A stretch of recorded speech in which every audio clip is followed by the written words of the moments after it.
Bien, gracias por continuar con nosotros en el nuevo diario AM. Y qué placer para este elenco tener en el día de hoy, iniciando la semana, al ex ministro de Educación de la República Dominicana y miembro del Comité Político del Partido de la Liberación Dominicana, el arquitecto Andrés Navarro. Bienvenido a nuestro espacio. Buenos días, Rafael, don Tuto. Un placer estar aquí con ustedes. Bien, de verdad que muy contentos, Navarro.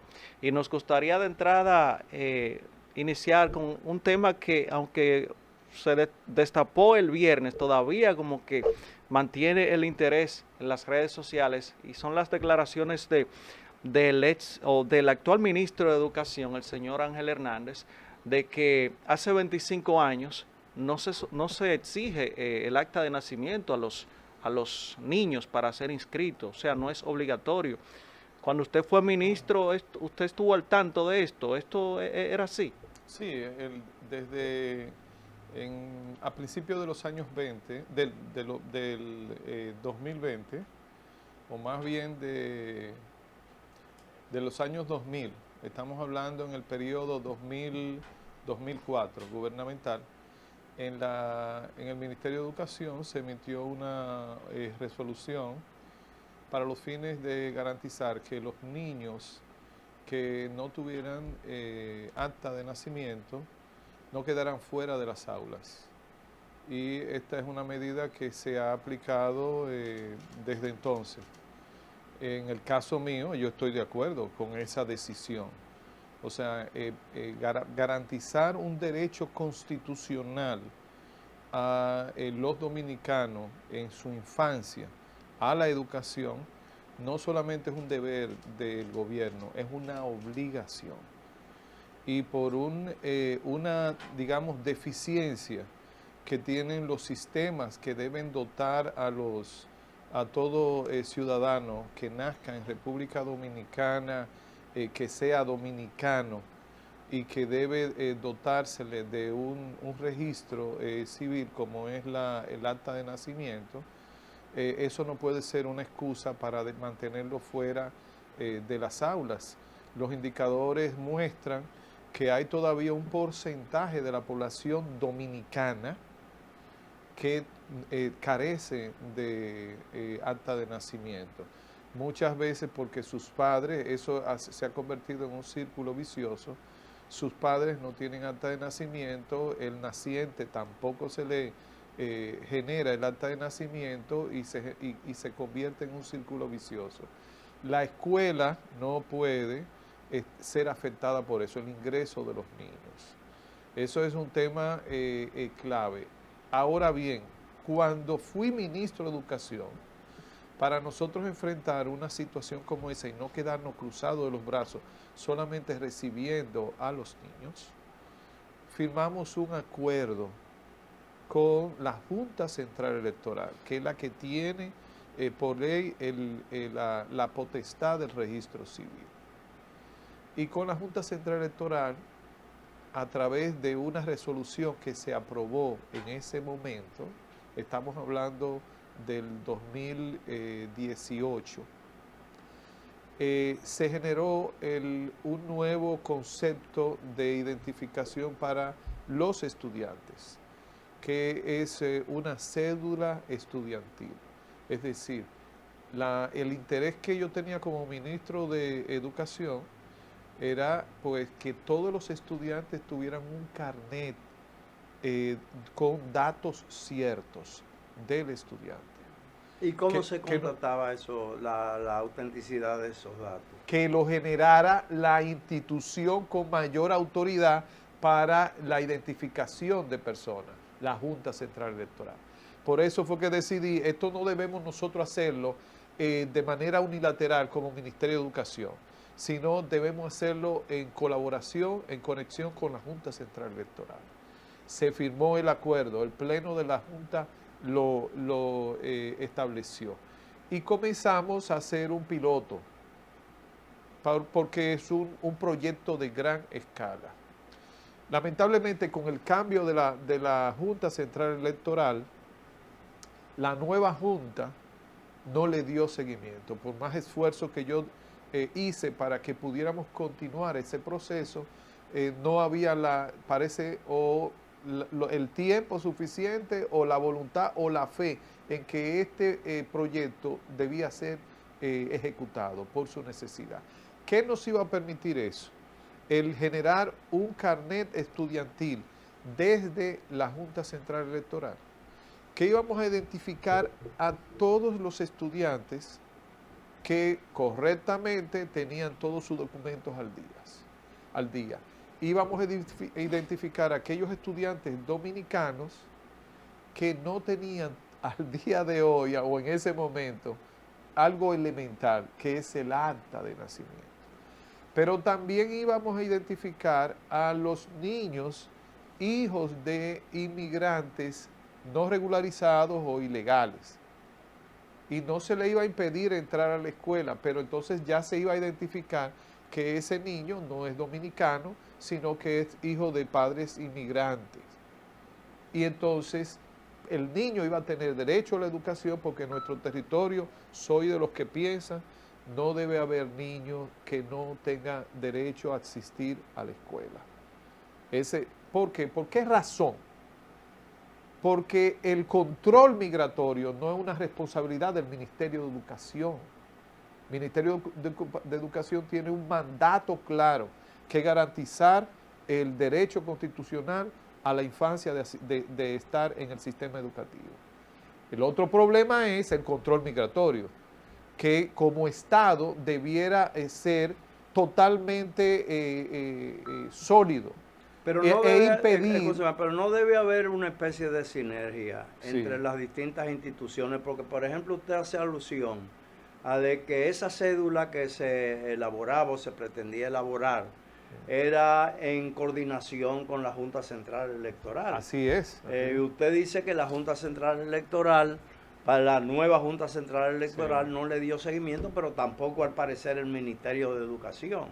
Entonces, Sí. en este caso, Ajá. usted dice, por ejemplo, que el control migratorio es una responsabilidad exclusiva de las autoridades migratorias, lo cual es natural, pero Claro. no debe existir también esa coordinación con el Ministerio de Educación. Precisamente. Sí, precisamente, don Tuto.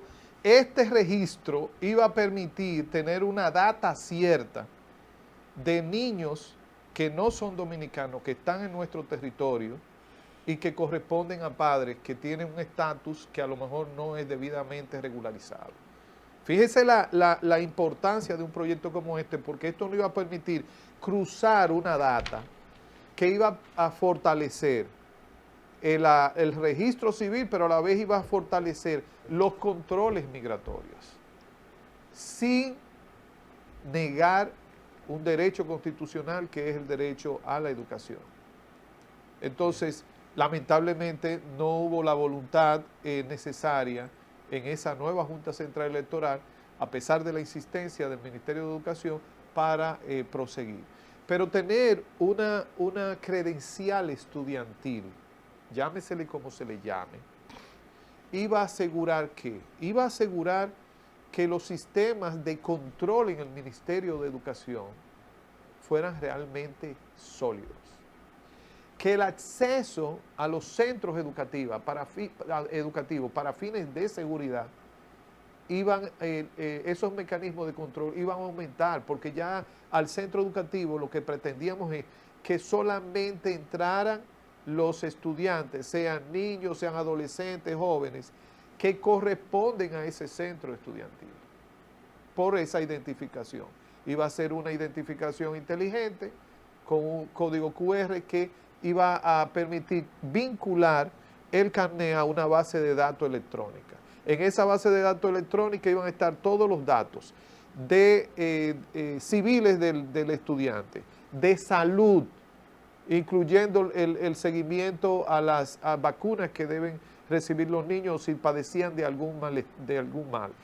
Todo el registro académico del estudiante y el contexto de donde vive y de sus padres, sus condiciones.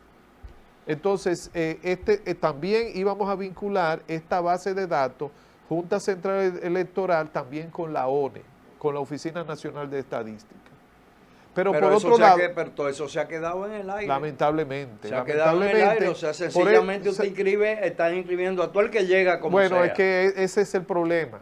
El problema es que en educación el registro debe estar vinculado a la Junta Central Electoral.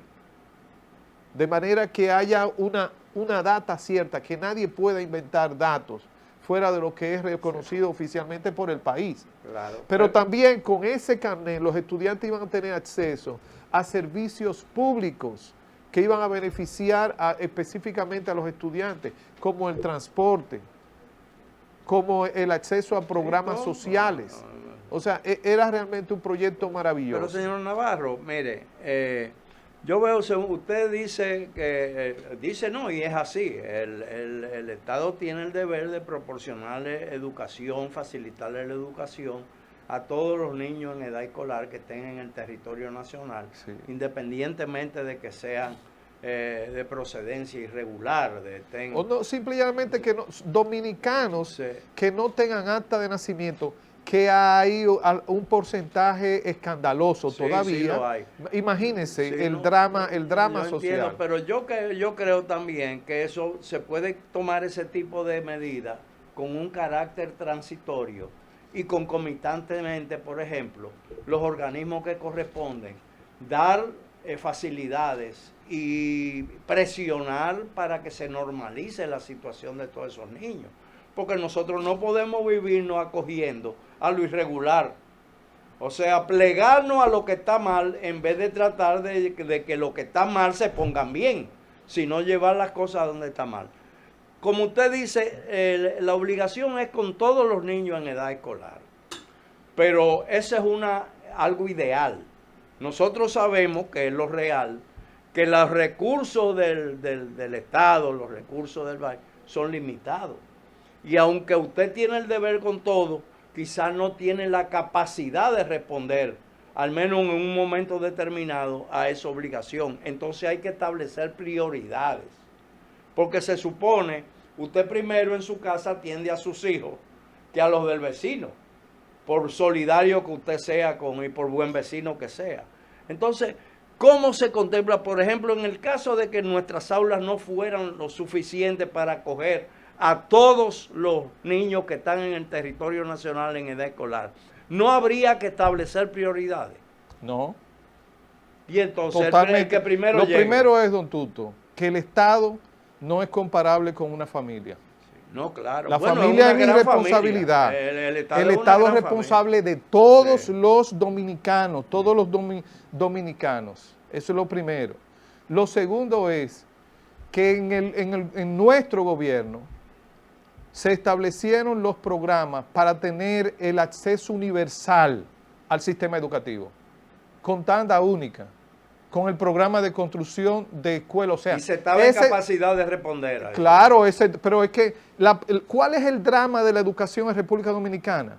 Que todavía no logra ser una política de Estado de largo plazo, sigue siendo una política intermitente, que en función al funcionario que esté ahí o al gobierno que llegó de otro partido, truncan la política educativa y se detiene todo lo que se estaba en curso. Eso es cierto. En la Junta Central Electoral, ¿cómo puede ser que un pleno de Junta Central Electoral emite una resolución para llevar a cabo un proyecto y el siguiente pleno viene y lo destruye y lo paraliza y lo ignora? Entonces es un mal de fondo que tiene el Estado Dominicano, que no da continuidad a las políticas que son estratégicas en nuestro país. Sí, no Ahora yo le digo, exclusivamente en la educación, oiga, sino en sí, todo. pero yo le digo, Sí, sí. alrededor de algo menos de un 10%, entre 5 y 10% de los dominicanos,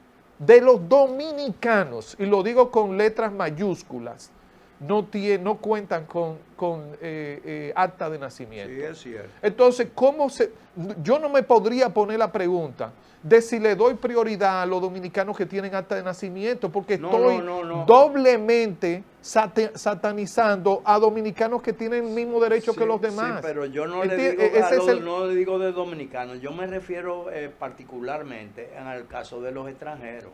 Pero que en el caso de los extranjeros, ¿cuál es la importancia? ¿Sabe cuál es uno de los grandes dramas del tema migratorio, del tema de la población haitiana ilegal aquí? que siempre damos la espalda a ese problema. ¿Sabe qué es lo que pasa? Que si en educación se pudieran identificar todos los niños cuyos padres están en condición irregular en nuestro territorio, ese sería un mecanismo de nosotros controlar.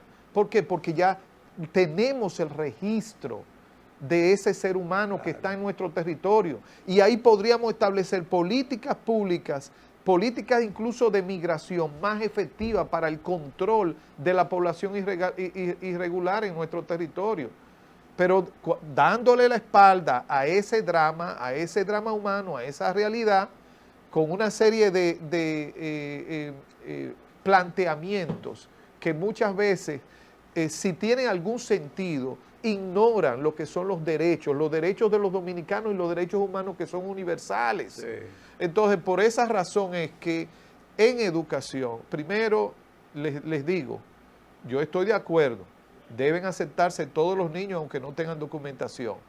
Lo que no se debe aceptar es que el niño entre sin documentación a la escuela y nos quedemos de brazos cruzados y que esa condición de ese niño se perpetúe. No, debe entrar a la escuela con una visión de garantizarle un derecho constitucional, un derecho humano, pero también con una visión de resolver ese problema. Si es dominicano, dotarle de la documentación que le corresponde legalmente. Y si no es dominicano, entonces comenzar un proceso de identificación, de regularización o con sus padres tomar las decisiones que establecen la ley de migración. Pero por eso yo le decía que ese tipo de medidas se podría contemplar con un carácter transitorio, o sea, por un tiempo determinado. Por ejemplo, estableciendo un plazo, ¿verdad? En los próximos 5 años, qué sé yo, lo que se considere que es lo que corresponde a lo ideal. Sí. Y concomitantemente, entonces, el Estado ofrecer una serie de facilidades para aquellos niños que se encuentran en esa situación irregular, pues puedan normalizarse, inclusive estableciendo sanciones a los propios padres que por negligencia, por abandono, no cumplan con su obligación de declarar a sus hijos debidamente. Porque entonces lo que estamos es perpetuando una situación irregular y estamos llevando lo que está bien a lo normal es lo irregular, y yo creo que eso es contraproducente. Yo creo que es una medida salomónica en el momento, o sea, para usted poder cumplir con su obligación, pero perpetuar eso, dejarlo indefinido, yo creo que es una barbaridad. No, precisamente, don Tuto, por eso le digo que lo que no se puede permitir es que se quede la autoridad de brazo cruzado. O sea, inmediatamente se identifique o la carencia por ser un dominicano de verdad, pero sin documentación, o la irregularidad por ser un hijo de inmigrantes irregulares en nuestro territorio, cualquiera que sea el escenario, entonces actuar con respecto a la ley y entonces tomar la medida para que el problema se resuelva. Estoy entonces de acuerdo con usted con esta preocupación, ¿no? Navarro, ya cambiando de tema, entrando al político, hay cierta preocupación en el sentido de que, según las encuestas, el candidato Abel Martínez no avanza. No sé si el PLD, si eso le preocupa, lo que dicen la gente en la calle. Si es verdad. O sea, exactamente, si están trabajando con el fin de tratar de opacar esas críticas. No, Rafael, si te fijas en las últimas encuestas que se han publicado, que nada tienen que ver con el PLD, muestran lo contrario, muestran que el candidato que más ha acumulado ya crecimiento es Abel. De hecho, si te fijas, ya el debate no es quién está en tercer lugar, el debate es quién se queda en el segundo lugar y quién está en el primer lugar. A alrededor 10 meses efectivos de las elecciones. Entonces, pero otro de los datos que da la encuesta en torno a las aspiraciones presidenciales es que el candidato o virtual candidato con menor tasa de rechazo en la población es Abel Martínez. Entonces, si ha estado mostrando un proceso de crecimiento en los últimos meses, entre abril y el mes de julio. Y además tú le agregas eso, que es el que tiene el techo más alto para crecer. Entonces estamos hablando de una candidatura totalmente auspiciosa, una candidatura que va creciendo, que es un nuevo liderazgo, que es propio de esto, los nuevos liderazgos. Se generan y van creciendo, van tomando cuerpo. Cuando ustedes ven ya a Abel en todo el territorio nacional, haciendo encuentros, actividades, ya identificando a nuestros candidatos locales, se da cuenta de toda el ambiente que rodea no solamente esas actividades, sino el entorno. A ver, recorriendo los barrios, visitando a la gente, visitando los mercados populares. Sí, y todo esto es lo que explica el crecimiento que ha ido experimentando. Entonces, en la medida que ustedes vayan, denle seguimiento a partir de abril a todas las encuestas que nada tienen que ver con el PLD y en los próximos meses. Así es que estamos frente al candidato que reúne todas las condiciones para poder responder a las expectativas de la población en un contexto realmente precario como el que está viviendo la nación dominicana. Precisamente ahora que usted se refiere a lo precario en que se está desenvolviendo la vida de los dominicanos, el PLD, sus dirigentes, sus líderes, cuando se les pregunta, cuando se les ha preguntado cuál sería la fortaleza de la campaña, en qué descansaría básicamente la campaña del PLD, se dicen que a la obra de gobierno que tuvieron durante 20 años, pero las sociedades son dinámicas, las cosas cambian de un día para otro. Por ejemplo, la realidad del país en el 2020 no es la realidad de la República Dominicana en estos momentos por una serie de factores internos y externos que yo creo que sería prolijo empezar a enumerar aquí. Más o menos, ¿cuál sería la oferta del PLD con relación a esa gran problemática, por ejemplo, de inseguridad, de inflación, que son aspectos que no estaban en el momento en que el PLD estuvo en el poder y después cuando abandonó? ¿Qué propone el PLD en ese sentido? Mire, nuestro candidato, Abel Martínez, parte de que la base de todas las políticas públicas del desarrollo nacional debe ser el territorio dominicano. Esa es una constante en todos sus planteamientos. Y el asunto migratorio también. Precisamente. Sí, por eso entonces, cuando estamos hablando de que el territorio dominicano va a ser el base de todas las políticas públicas, entonces entramos en seguridad.